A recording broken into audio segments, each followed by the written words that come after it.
अस्सलामुअलैकुम। मेरा नाम हफीज हैदर है और मैं क्लिनिकल साइकोलॉजिस्ट हूँ। आज जो है मेरा साइको एनालिटिक के ऊपर जो है कार्ल यूंग का स्पेशली लेक्चर नंबर है 7वां।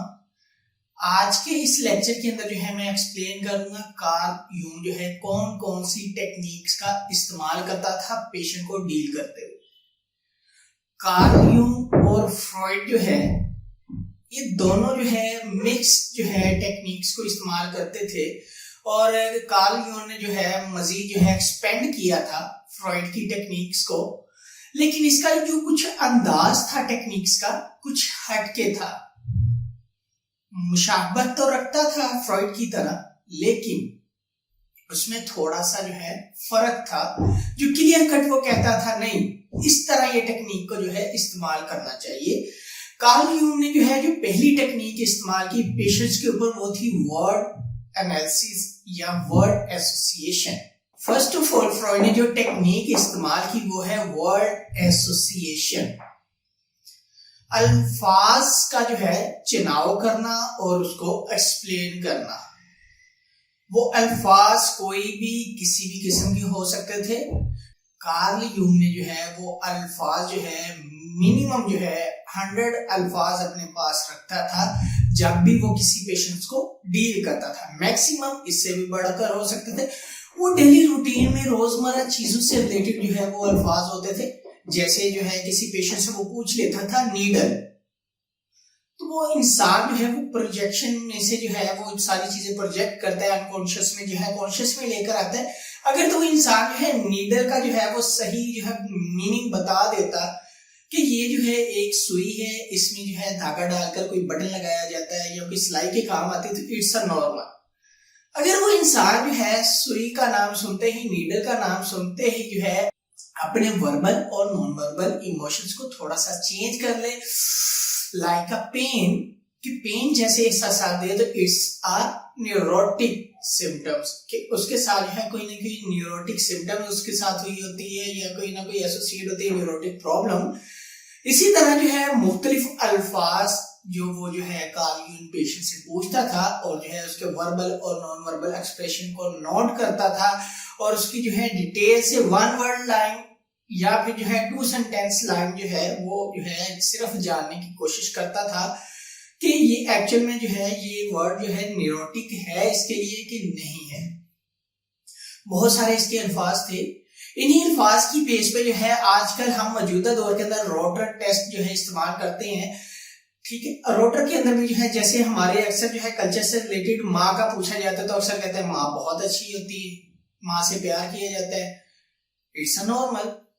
लेकिन अगर कोई इंसान कहता है यस माँ तो बहुत ही ज्यादा जो है वो अच्छी है, तो समझ जाए जब इंसान जो है हद से ज्यादा किसी के साथ जो है कोई ना कोई चीज को एसोसिएट कर देता है, बहुत इनफ लेकिन बहुत ही ज्यादा, इट्स लाइक अ समथिंग, कुछ अदर प्रॉब्लम्स हो सकती हैं उसके साथ, मे बी फैमिली इश्यूज हो सकते हैं, मे बी जो है उसके पर्सनल इंटरपर्सनल इश्यूज हो सकते हैं, यानी कि सोशल एडजस्टमेंट का स्केल है रोटर।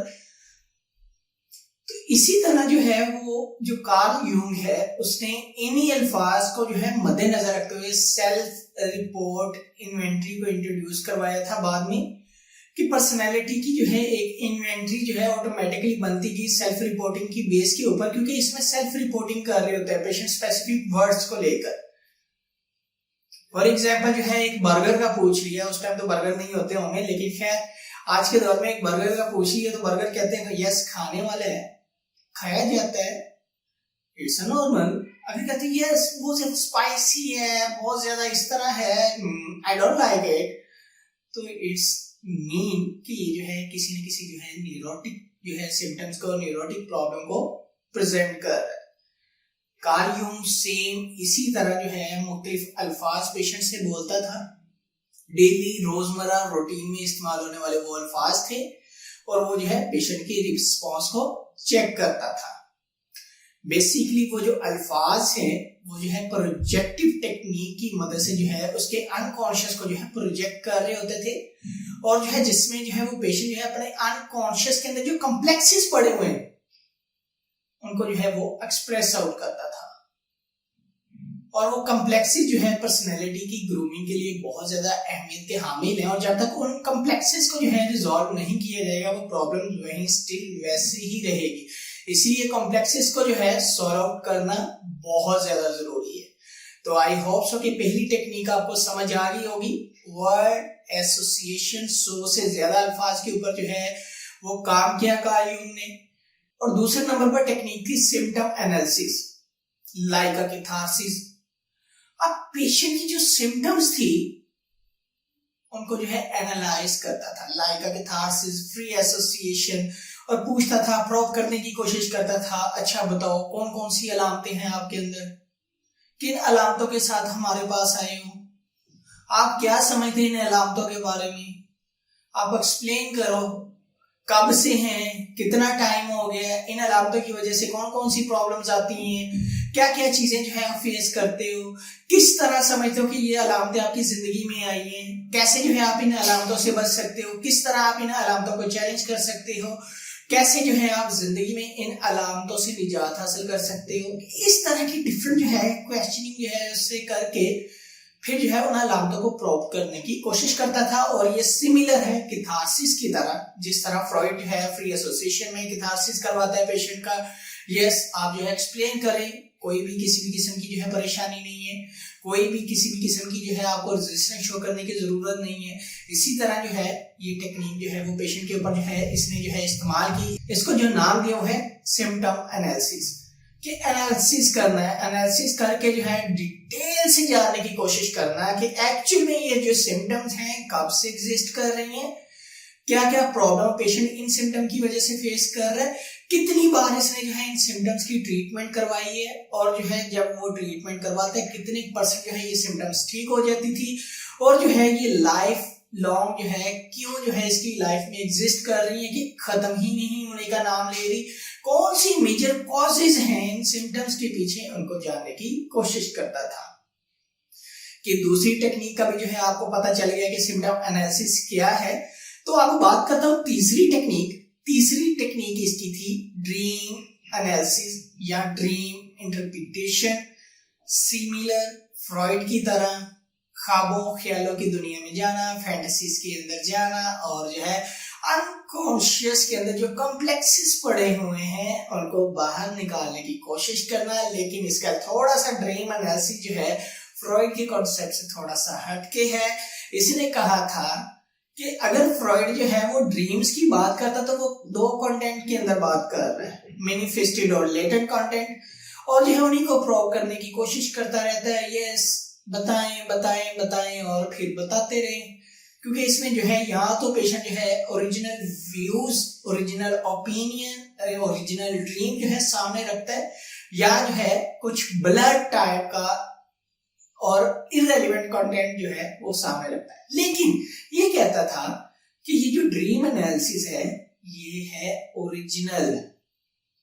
इसी की वजह से बहुत सारे कॉम्प्लेक्सेस जो है इंसान की पर्सनैलिटी में एग्जिस्ट करते हैं, रियलिटी से रिलेटेड आते हैं, कोई ना कोई चीज एसोसिएट होती है, उसी एसोसिएटेड चीज को जो है पेशेंट के अनकॉन्शियस से बाहर में लेकर आना और उस कॉम्प्लेक्स को रिजॉल्व करने की कोशिश करना।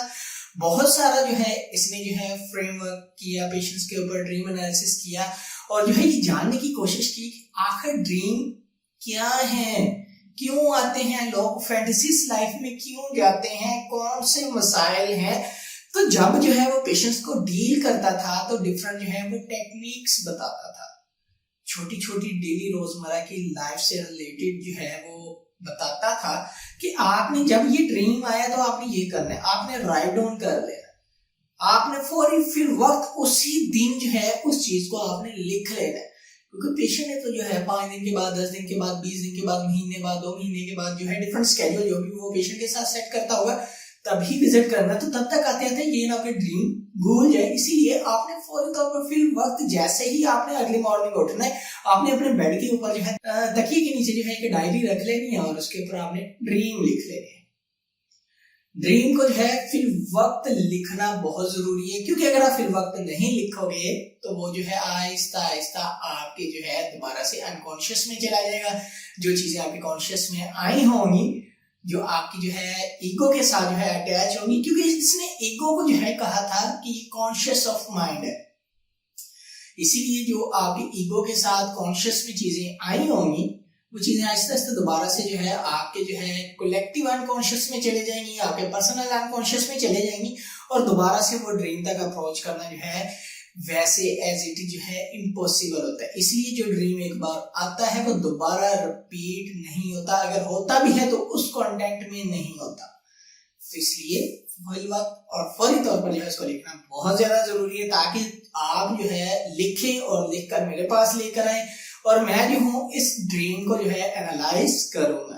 तो पेशेंट जो है यही करते, तो फिर जो है इसी चीज के ऊपर जो है पेशेंट का जो है वो अपने ड्रीम को जो है एक्सप्लेन करना और भी आसान हो जाता है। क्यों? क्योंकि एक लिखी हुई चीज जो है आसानी पेशेंट रिपीट कर सकता है जब वो सेशन में आता है। तो ये टेक्निक जो है कार्ल यूंग की बहुत ज्यादा जो है कारआमद हुई और पेशेंट जो है अपने ड्रीम्स को लिखना शुरू हो गए, मोटिवेट हो गए और जो है इसकी वजह से जो है ड्रीम एनालिसिस की वजह से एक्चुअल कॉज तक पहुंचना बहुत आसान हो गया, क्योंकि पेशेंट के अनकॉन्शियस या पर्सनल अनकॉन्शियस या कलेक्टिव अनकॉन्शियस में जितनी भी चीजें थी वो रिफ्लेक्ट होना शुरू हो गई और कॉन्शियस में आना शुरू हो गई। और ये 3 टेक्निक्स थी जिसके ऊपर जो है कार्ल यूंग ने बहुत ज्यादा काम किया और जो है इनको जो है इम्प्लीमेंट करता रहा। पेशेंट के अंदर रिकवरी आती रही और जो है पेशेंट के जो प्रोग्नोसिस हैं और ज्यादा अच्छे होते रहे। उम्मीद है आपको ये वीडियो अच्छी लगी होगी। अगर अच्छी लगी है तो आप इसे लाइक भी कर सकते हैं, शेयर भी कर सकते हैं, चैनल को सब्सक्राइब भी कर सकते हैं। कोई भी किसी भी किस्म का क्वेश्चन हो आप मुझे डायरेक्टली कमेंट बॉक्स में आप कमेंट कर सकते हैं या मुझे व्हाट्सएप के ऊपर व्हाट्सएप कर सकते हैं। तो इंशाल्लाह मिलते हैं अपनी नई वीडियो के अंदर। अपना बहुत सारा ख्याल रखना। ओके, अल्लाह हाफिज, अल्लाह निगहबान।